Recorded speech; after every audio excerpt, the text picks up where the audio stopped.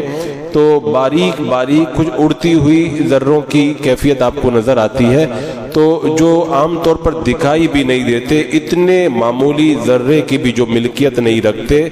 کیا تم ان کو اپنا معبود سمجھ بیٹھے ہو؟ اللہ نے فرمایا کہ تم فرماؤ پکارو انہیں جنہیں تم اللہ کے سوا معبود سمجھ بیٹھے ہو، وہ تو ذرہ بھر کے بھی مالک نہیں ہے، نہ آسمانوں میں نہ زمین میں۔ یعنی ان کا یہ نظریہ تھا نا کہ آسمان میں بھی ہمارے مددگار ہیں اور زمین میں بھی، کہ نہ زمین میں کوئی تمہارا مددگار ہے اور نہ کوئی آسمان میں تمہارا کوئی مددگار ہے۔ یعنی تم اللہ کے سوا جن کو پوچھتے ہو وہ اللہ کے ساتھ میں بالکل کسی چیز کے کوئی شریک نہیں ہے۔ تو یہ آیت کریمہ ان مشرکین کے بارے میں نازل ہوئی جو اللہ تعالیٰ کے سوا کسی اور کو معبود بنائے بیٹھے تھے، اور یہاں پر ان کا زبردست طریقے سے رد کیا گیا۔ پہلی بات تو یہ فرمائی گئی کہ وہ بالکل کسی نفع نقصان کے مالک نہیں،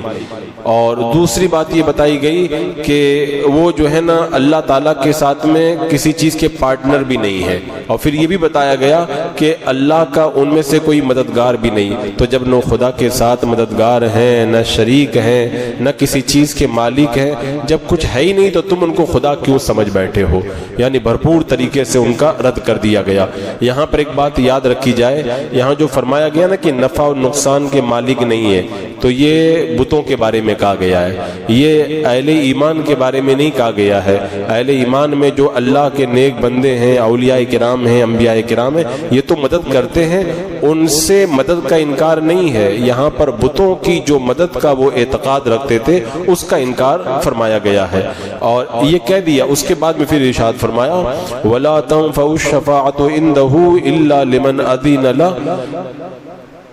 اور اس کے پاس شفاعت کام نہیں دیتی مگر جس کے لیے وہ اذن فرمائے۔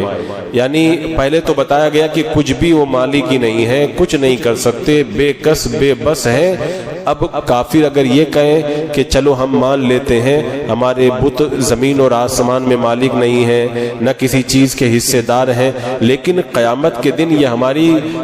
شفاعت تو کریں گے، اللہ کی بارگاہ میں ہماری بخشش کا تو سامان کروائیں گے، اور ان کی شفاعت کی وجہ سے ہم لوگ نجات پا جائیں گے، تب اس آیت کریمہ میں اس کا بھی رد کر دیا گیا کہ ان کا گمان بالکل سراسر بکواس ہے۔ قیامت کے دن ایسا نہیں ہوگا کہ جس کا جی چاہے وہی کھڑا ہو کر کے شفاعت کرنے لگ جائے۔ اللہ نے فرمایا نہیں، شفاعت وہی کرے گا جس کو اللہ تعالیٰ اجازت دے گا۔ تو شفاعت کے لیے صرف انہی کو اجازت ملے گی جو اللہ تبارک و تعالیٰ کی بارگاہ کے مقرب ہوں گے، اور وہ ان لوگوں کی شفاعت کریں گے اللہ تبارک و تعالیٰ جن کی شفاعت کا ان کو اذن عطا فرمائے گا، اور وہ اللہ کے مقبول بندے ہوں گے، وہ انبیاء کرام ہوں گے یا اولیاء کرام ہوں گے جو گنہگاروں کی شفاعت کریں گے۔ یہ بت تو کسی کے کچھ بھی سفارشی قیامت کے دن ہو ہی نہیں سکتے ہیں، ان کو تو کوئی بالکل ذرا برابر بھی اختیار نہیں ملے گا۔ لہذا اگر تم یہ سمجھتے ہو کہ قیامت میں یہ ہماری سفارش کریں گے تو یہ بھی سراسر غلط ہے۔ حتی اذا فزع عن قلوبہم قالوا ماذا قال ربکم قالوا الحق وهو العلی الکبیر، یہاں تک کہ جب اذن دے کر ان کے دل سے گھبراہٹ دور فرما دی جاتی ہے، ایک دوسرے سے کہتے ہیں تمہارے رب نے کیا ہی بات فرمائی، وہ کہتے ہیں جو فرمایا حق فرمایا اور وہی بلند بڑائی والا ہے۔ یعنی ان کو تو کوئی شفاعت کا کوئی اختیار نہیں ہے۔ جو قیامت کے دن جن کو اللہ تعالیٰ شفاعت کا اختیار دے گا وہ بھی اللہ تعالیٰ کے ڈر سے کانپتے ہیں، ان کے دل کے اندر اللہ کا خوف ہے، اور جب اللہ تبارک و تعالیٰ اپنے فضل سے ان کو اجازت دے گا شفاعت کرنے کی تو ان کا خوف و ہراس دور کر دے گا، اور پھر ایک دوسرے کو بشارت دینے کے لیے پوچھیں گے اللہ نے کیا فرمایا، کہیں گے جو فرمایا اللہ نے صحیح فرمایا، اور اللہ نے یہ اذن دے دیا ہے کہ تم گنہگاروں کی شفاعت کرو۔ تو یہ ان کی کیفیت ہوگی جن کو اللہ تعالیٰ نے اپنی بارگاہ کا مقرب بنایا۔ تو جو بت ہیں ان کے بارے میں تم جو عقیدہ رکھتے ہو سراسر غلط ہے، اور وہی بلندی والا اور بڑائی والا جو اتنی بلندی اور بڑائی والا ہے اس کی بارگاہ میں بت کیا بول پائیں گے؟ بڑے بڑے جابر اور ظالم بادشاہ بھی کانپتے ہوئے نظر آئیں گے، وہاں پہ تو اللہ والے ہوئی کی شفاعت قبول ہوگی۔ اور پھر آگے اس کے بعد میں ان کو چپ کرنے کے لیے رب نے کیا فرمایا؟ قل من يرزقكم من السماوات والارض قل الله وانا او اياكم لعلى هدى او في ضلال مبين، تم فرماؤ کون جو تمہیں روزی دیتا ہے آسمانوں اور زمین سے؟ تم خود ہی فرماؤ اللہ، اور بے شک ہم یا تم یا تو ضرور ہدایت پر ہیں یا کھلی گمراہی میں ہیں۔ یعنی کفار کو لاجواب کرنے کے لیے اللہ تعالیٰ نے فرمایا محبوب ان سے پوچھو تم ان بتوں کی پوجا کرتے ہو، تمہارا رزق تم کو کون دیتا ہے؟ بادلوں کے مشکیزے میٹھے پانی سے بھر کر ہواؤں کے کندھے پہ لاد کر کے کون بھیجتا ہے؟ اور تمہاری کھیتیوں پہ کون پانی برساتا ہے؟ یہ سورج کی کرنیں اور چاند کی شعائیں کس کے حکم سے تمہاری کھیتیوں کی پرورش کرتی ہیں، اور کس کے حکم سے ان کے اندر رنگ اور مزہ آتا ہے؟ اور کون ہے جو یہ سارے انتظامات کرتا ہے؟ سبزیاں پھل پھول کون تیار کرتا ہے؟ اب کافروں کے پاس میں اس سوال کا کوئی جواب نہیں تھا، تو جب رب نے فرمایا نا کہ محبوب ان سے پوچھو تمہیں کون روزی دیتا ہے آسمانوں اور زمین میں، یعنی آسمان سے پانی کون برساتا ہے اور زمین سے اناج کون نکالتا ہے، تو ان کے پاس کوئی جواب نہیں۔ قل اللہ، اے محبوب تم خود ہی بتاؤ، یہ سارا کام اللہ تبارک و تعالیٰ کرتا ہے، کیونکہ ان کے پاس میں اس کا کوئی جواب نہیں ہے۔ اور فرمایا کہ اگر یہ کہتے کہ ان کے بت یہ سب کچھ کر رہے ہیں، پانی بت برسا رہے ہیں، کھیتی وہ اگا رہے ہیں، یہ بالکل صاف جھوٹ ہے، سفید جھوٹ ہے۔ اور اگر اللہ تعالیٰ کا نام لیتے ہیں کہ اللہ تعالیٰ کرتا ہے تو پھر ان سے پوچھو جب سب اللہ ہی کرتا ہے تو تم کیوں اللہ کے ساتھ میں غیر کو شریک بناتے ہو؟ تو اللہ نے فرمایا ان کے پاس کوئی جواب ہے ہی نہیں، محبوب تم خود ہی جواب دے دو، کہہ دو اللہ سب کچھ دیتا ہے۔ اور فرمایا کہ بے شک ہم یا تم یا تو ضرور ہدایت پر ہیں یا کھلی گمراہی میں، یعنی ہم مسلمان جو ہیں اللہ کی عبادت کرتے ہیں اور یہ مشرکین بتوں کی پوجا کرتے ہیں، تو ان سے کہو کہ ہم دونوں تو رائے راست پہ ہو نہیں سکتے بھئی، یا تو ایمان صحیح ہوگا یا کفر صحیح ہوگا، یا توحید صحیح ہوگی یا شرک صحیح ہوگا، دونوں تو صحیح نہیں ہو سکتے نا۔ تو فرمایا کہ ان سے کہو کہ ہم اور تم دونوں نہ تو ہدایت پر ہو سکتے ہیں اور نہ دونوں گمراہ ہو سکتے ہیں، اب بتاؤ کہ رائے راست پر گامزن تم ہو کہ ہم ہیں؟ تو کہا کہ اب یہ تو ہو نہیں سکتا کہ توحید کے ماننے والے اور شرک کے ماننے والے دونوں رائے حق پر ہوں، لہذا خود ہی فیصلہ ہو جائے گا۔ حق پر وہ ہے جس کی دلیل حمایت کرتی ہے، اور عقل سلیم جس کے حق ہونے کا فیصلہ کرتی ہے، اور عقل اس بات کا فیصلہ کرتی ہے جو اللہ کے سوا دوسروں کو بتوں کو پوجتے ہیں وہ حق پر ہو ہی نہیں سکتے، اور جب تم حق پر نہیں ہو سکتے تو پتہ چلا کہ ہم ہی لوگ حق پر ہیں۔ تو اسی کو کہا گیا بے شک ہم یا تم یا تو ضرور ہدایت پر ہیں یا کھلی گمراہی میں، یعنی اتنی صاف دلیل دے دی گئی، دونوں ہدایت پر نہیں ہیں اور دونوں گمراہی پر نہیں ہیں، تو فیصلہ کرو، فیصلہ یہی ہے تم لوگ گمراہ ہو اور ہم لوگ ہدایت پر ہیں۔ اور اس کے بعد میں فرمایا قُلْ لَا تُسْأَلُونَ عَمَّا أَجْرَمْنَا وَلَا نُسْأَلُ عَمَّا تَعْمَلُونَ، تم فرماؤ ہم نے تمہارے گمان میں اگر کوئی جرم کیا تو اس کی تم سے پوچھ نہیں ہے، نہ تمہارے کرتوتوں کا ہم سے سوال ہوگا، یعنی ایسا تھوڑی ہے کہ ہم کچھ کریں تو قیامت کے دن تم سے پوچھا جائے گا، یا تم اگر کچھ الٹے سیدھے کام کرو تو اس کے بارے میں ہم سے سوال کیا جائے گا، نہیں، جو کرے گا اس سے اسی کے بارے میں پوچھا جائے گا، ہر شخص اپنے گناہوں کا بوجھ اٹھائے گا۔ اب وقت ہے سمجھنے کی کوشش کرو، اگر اس حقیقت کو جو بالکل روشن ہے اگر سمجھ چکے ہو تو نادان بچوں کی طرح ضد مت کرو اور حق پہ آ جاؤ۔ جب تم کو خود کو معلوم ہے کہ تمہارے گناہوں کا وبال تمہارے اوپر پڑے گا تو پھر کیوں تم ضد کے اوپر اڑے ہوئے ہو؟ خود مان جاؤ، اور قیامت کے دن ہر بندے سے اسی کے اعمال کے بارے میں پوچھا جائے گا، تو تمہارے اعمال برے ہیں توبہ کر کے رب کی بارگاہ میں آ جاؤ۔ قُلْ يَجْمَعُ بَيْنَنَا رَبُّنَا ثُمَّ يَفْتَحُ بَيْنَنَا بِالْحَقِّ وَهُوَ الْفَتَّاحُ الْعَلِيمُ،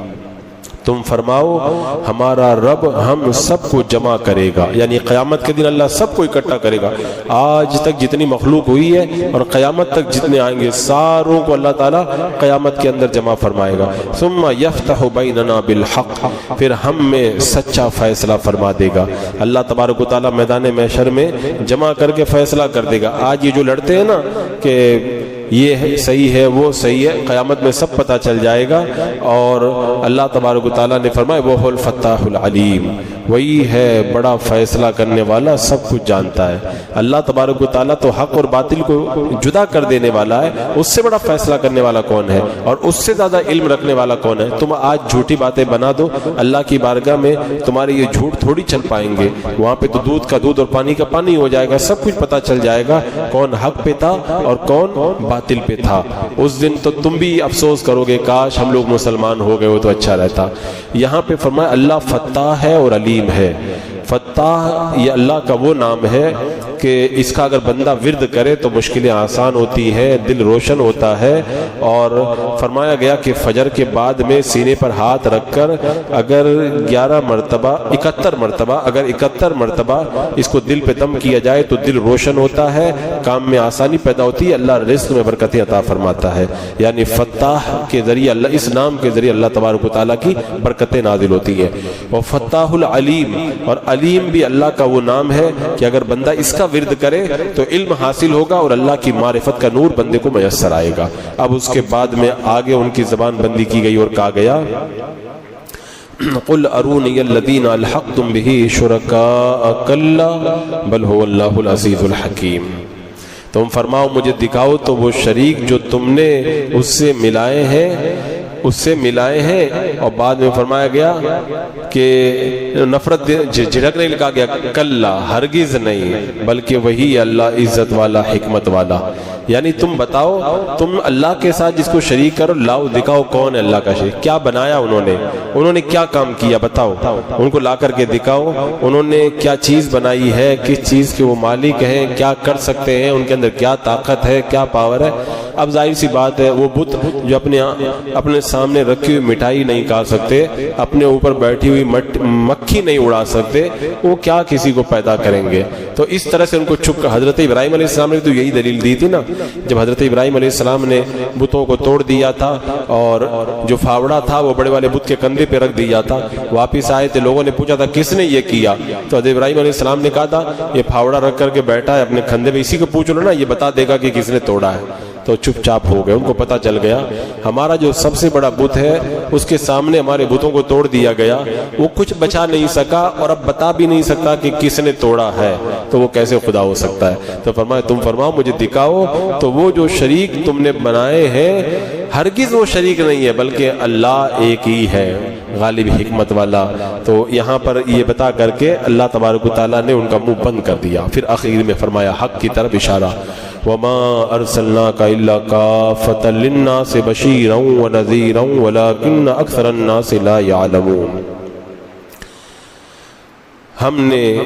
تم کو نہ بھیجا مگر ایسی رسالت سے جو تمام لوگوں کو گھیرنے والی ہے، یعنی محبوب ہم نے سارے لوگوں کے لیے تم کو رسول بنا کر کے بھیجا ہے، چاہے وہ کوئی بھی ہو، گورا ہو، کالا ہو، عربی ہو، اجمی ہو، پہلے والے ہوں یا بعد والے ہوں، سب کے لیے ہم نے تمہیں رسول بنا کر کے بھیجا ہے۔ اللہ کے رسول علیہ السلام کی رسالت تو اتنی عام ہے، اتنی عام ہے، اللہ اکبر کبیرہ، یہاں تک کہ جانور بھی جانتے ہیں، چرند بھی جانتے ہیں، پرند بھی جانتے ہیں، ساری کائنات جانتی ہے کہ اللہ کے رسول علیہ السلام اللہ کے رسول ہیں۔ اللہ کے رسول علیہ السلام نے ارشاد فرمایا اللہ تبارک و تعالیٰ نے مجھے تمام انبیاء پر 6 باتوں میں فضیلت عطا فرمائی ہے۔ مجھے اللہ تبارک و تعالیٰ نے جوامع الکلم عطا فرمائے، یعنی بات میرے آقا چھوٹی سی کہتے تھے اس کا معنی بہت بڑا ہوا کرتا تھا، اور اللہ تبارک و تعالیٰ نے روب سے میری مدد فرمائی ہے، اور اللہ تبارک و تعالیٰ نے میرے لیے غنیمت کو حلال کر دیا ہے، اور میرے لیے تمام روئے زمین کو مسجد بنا دیا ہے۔ پہلے کے لوگوں کو کیا کرنا پڑتا تھا؟ اپنی عبادت گاہ میں جا کے عبادت کرنا پڑتا تھا، اب تو ہم روڈ پر بھی اگر مصلی بچھا دے تو وہی ہمارے لیے مسجد ہے، اور طہارت کا ذریعہ بنایا میرے لیے روئے زمین کو۔ اور پھر اخیر میں میرے آقا نے فرمایا مجھے تمام مخلوقات کی طرف رسول بنا کر کے بھیجا گیا ہے، مجھے تمام نبیوں کے آخر میں بھیج کر نبیوں کا سلسلہ ختم کر دیا گیا ہے، یعنی میں تمام مخلوق کے لیے نبی بن کر کے آیا ہوں۔ میرے آقا نے بتا دیا کہ میں ساری کائنات کا نبی ہوں، آپ کی رسالت ایسی عام ہے، ایسی عام ہے، بے شمار آیات اور احادیث سے یہ پتہ چلتا ہے میرا آقا علیہ الصلوۃ والسلام سب کے رسول ہیں۔ تبھی تو ہرنی بھی آپ ہی کی بارگاہ میں فریاد کرتی ہے، اونٹ بھی مالک کی شکایت آپ ہی کی بارگاہ میں کرتا ہے، چونٹیاں اپنے بچوں کے لیے آپ ہی کی بارگاہ میں، سب آپ ہی کی بارگاہ میں آ کے فریاد کرتے ہیں۔ تو ہم نے تمام کے لیے آپ کو رسالت کو عام کیا ہے، بشیرا و نذیرا، خوشخبری دیتا اور ڈر سناتا، یعنی ایمان والوں کو خوشخبری دینے والے اور کافروں کو ڈر سنانے والے۔ وَلَٰكِنَّ أَكْثَرَ النَّاسِ لَا يَعْلَمُونَ، لیکن بہت لوگ نہیں جانتے۔ بندہ جہالت سب سے بڑا جرم ہے، سب سے بڑا جرم ہے، سب سے بڑی بیماری ہے یہ۔ آدمی جب جاہل ہوتا ہے نا تب کچھ بھی کر لیتا ہے، تو یہ نہیں جانتے نا محبوب، اسی لیے ایسا کر رہے ہیں۔ اگر جان جائے نا تو اس کے بعد میں آپ کے اوپر ایمان لانے کے اندر بالکل پیچھے نہیں ہٹیں گے، اور پھر اب کافر لاجواب ہو گئے تو پھر وہی طریقہ ہے، کیا کہنے لگے؟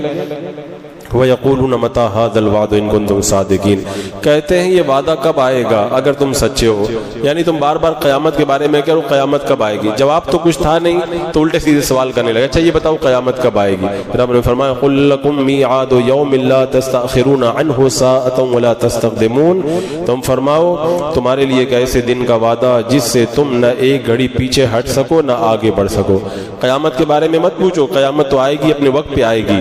تیاری کرو، کیونکہ جب اللہ کا وعدہ آتا ہے نا، چاہے وہ موت ہو یا قیامت، جب اللہ کا وعدہ آتا ہے نا تو نہ ایک گھڑی آگے ہوتا ہے نہ ایک گھڑی پیچھے ہوتا ہے۔ بندہ جس دن مرتا ہے نا اس کی قیامت تو اسی دن آ جاتی ہے، جس دن انتقال ہوتا ہے اس کی قیامت تو اسی دن آ جاتی ہے۔ تو اللہ کا جب وعدہ آ جائے تو آگے پیچھے نہیں ہوتا ہے، تو جو اتنا پکا وعدہ ہے اس کا ٹائم مت پوچھو، ہر وقت اس کی تیاری کرو، ہر وقت تیاری کے اندر لگے رہو۔ تو ان آیات میں اللہ تبارک و تعالیٰ نے ان ناشکروں کو اور کافروں کو ایسے جوابات دیے کہ جن کے بارے میں یہ بالکل ذرا برابر بھی زبان کھولنے کے لائق نہیں ہے۔ قرآن کی ان دلیلوں نے ان کا منہ ہمیشہ کے لیے بند کر دیا۔ بسم اللہ الرحمن الرحیم، اللہم صلی علی سیدنا مولانا محمد وبارک وسلم، صلاۃ و سلام علیک یا رسول اللہ یا اللہ یا رحمان یا رحیم العالمین، اپنے محبوبان بارگاہ کے صدقے میں اعمال صالحہ کی توفیق عطا فرما، ہر گناہ ہر برائی سے محفوظ و معمون فرما، ایمان پہ زندگی، ایمانی پر خاتمہ نصیب فرما۔ ربنا تقبل منا انك انت السميع العليم وتب علينا انك انت التواب الرحيم، ان الله وملائكته يصلون على النبي يا ايها الذين امنوا صلوا عليه وسلموا تسليما،